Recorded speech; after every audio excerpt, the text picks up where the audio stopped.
as mulheres que têm câncer de mama têm alguns direitos, muitos direitos. Quem está agora ao vivo com a advogada para esclarecer sobre o assunto é Cláudia Menezes. Claudinha, fala pra gente aí essas informações que nem todo mundo sabe, mas que existem sim esses direitos. Boa tarde.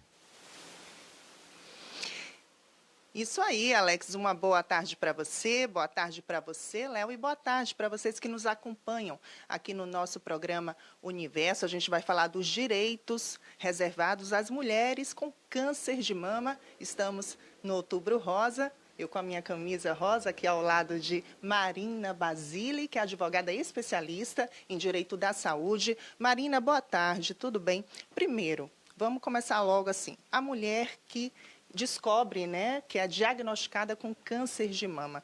Qual é o direito fundamental dessa mulher? Boa tarde a todos. Na verdade, assim, o direito fundamental da mulher é de ela ter o diagnóstico precoce, né? Então, eu considero que a lei dos 60 dias, que dá o direito da mulher saber em 60 dias iniciar seu tratamento, um dos maiores direitos que a mulher pode ter. E os principais direitos? Depois que ela descobre, né, o diagnóstico, quais são os principais direitos? Então, na verdade, ela tem direito a todo o tratamento pelo plano de saúde, ela tem direito a todas as medicações, a radioterapia, a quimioterapia, a prótese, se ela precisar fazer a cirurgia. Então, assim, na verdade, hoje, eu considero que a gente, porque está no Outubro Rosa, a gente tem que chamar muito a atenção, né, da necessidade das pessoas saberem os seus direitos, né? Infelizmente, hoje a gente vê muita gente não aproveitando do direito que tem. Então, acima de tudo, é importante esses caminhos de escuta, né, para que as pessoas possam saber o quanto elas podem ter direitos, né? Agora, sim, o seu conselho, né, como advogado especialista, eu sei que você trabalha já há 20 anos nessa área, inclusive você estava me contando que tem uma visão muito social justamente por trabalhar nessa área da saúde, né? Então, assim, você aconselha, né, aquela mulher tentar primeiro uma denúncia, por exemplo, o plano deu negativa, não conseguiu, né, ela já tentou algumas vezes, tem um laudo médico, enfim. E aí você aconselha ela primeiro fazer uma denúncia na ANS, Agência Nacional de Saúde, antes de procurar realmente a justiça. Qual é a sua orientação em casos assim? Então, veja só, nesses casos eu acho que é importantíssimo que a pessoa tenha a negativa formal.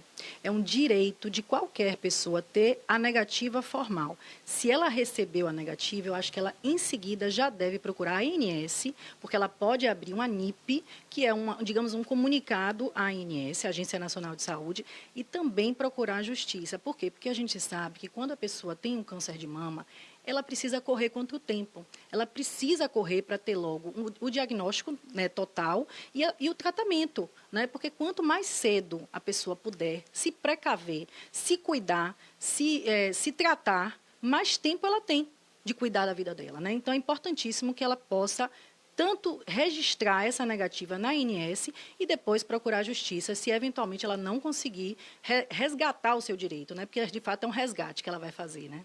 E a gente sabe assim o quanto é difícil também, né? Às vezes essa negociação com o plano de saúde, né? Quais foram as mudanças, né, a partir de 2014, se eu não me engano, em relação às leis, né, em relação a essa questão do plano de saúde? Tá, então, depois de 2014, nós tivemos algumas mudanças legislativas que ajudaram muito as mulheres, né, portadoras de câncer de mama. Dentre elas, ter a mamografia digital, isso é importantíssimo. Por quê? Porque a mulher vai ter o direito de saber exatamente qual é o prognóstico, o diagnóstico, né, o tratamento. Então, é fundamental ela ter esse direito. Mas também as medicações de alto custo, né? Porque a gente sabe que hoje, quando a gente tem um câncer de mama, a gente tem que fazer um tratamento associado às medicações, né? Não é apenas a radioterapia, não é apenas a quimioterapia, tem uma série de medicações que são importantes para a mulher que tem câncer de mama. E ela tem que saber que ela tem direito da cobertura desse tratamento todinho pelo plano de saúde. Inclusive, são medicações, às vezes, muito caras, né? Que aquela paciente não tem condições, né, de fazer. Então, assim, nesses casos. Então, nesses casos, sim, ela deve fazer a solicitação administrativa ao plano de saúde e quando tem a negativa, ou se tiver o silêncio, gente, porque às vezes você tem o silêncio e o silêncio é negativo, ou seja, você não tem negativa, mas também não tem o remédio. Então, você deve procurar a justiça também nessas situações. Agora sim, uma dúvida, né, em relação às cirurgias, né? Por exemplo, aquela mulher que de repente, né, precisou retirar a mama, né, mas ela quer fazer uma reconstrução, né? Tem muitos planos de saúde que às vezes coloca essa questão como estética, né? E a gente até estava conversando sobre isso, Marina, assim, que tudo é cura, né, relacionado à cura, né, no caso de uma doença como essa. Então, assim, qual é a atitude de uma mulher que quer realizar essa cirurgia de reconstrução mamária? O que ela deve fazer quando o plano realmente, né, dá negativa, ou fica muito difícil, ou fica no silêncio, né, como você mesma falou?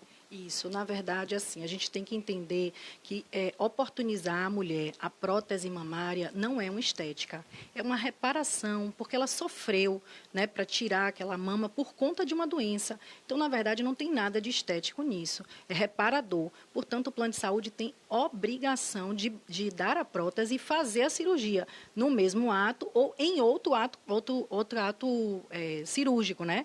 Pode ser uma outra cirurgia para fazer isso também. Porque, às vezes, o câncer é tão agressivo que, muitas vezes, não dá nem para fazer na mesma cirurgia. Por isso, é importante saber que é possível fazer uma cirurgia apenas para fazer a abordagem da prótese, né? A colocação da prótese, né?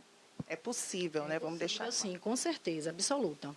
E no caso assim de tratamento domiciliar também, onde aquele paciente, por algum motivo, não pode ficar no hospital, tem que fazer o tratamento dentro de casa, como é que funciona a lei em relação a isso? Então, do ano passado para cá, nós tivemos uma mudança legislativa muito importante. Né?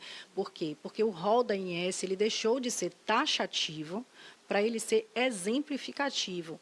O que quer dizer que todo e qualquer tratamento que o médico assistente entenda necessário, ele deve ser coberto pelo plano de saúde.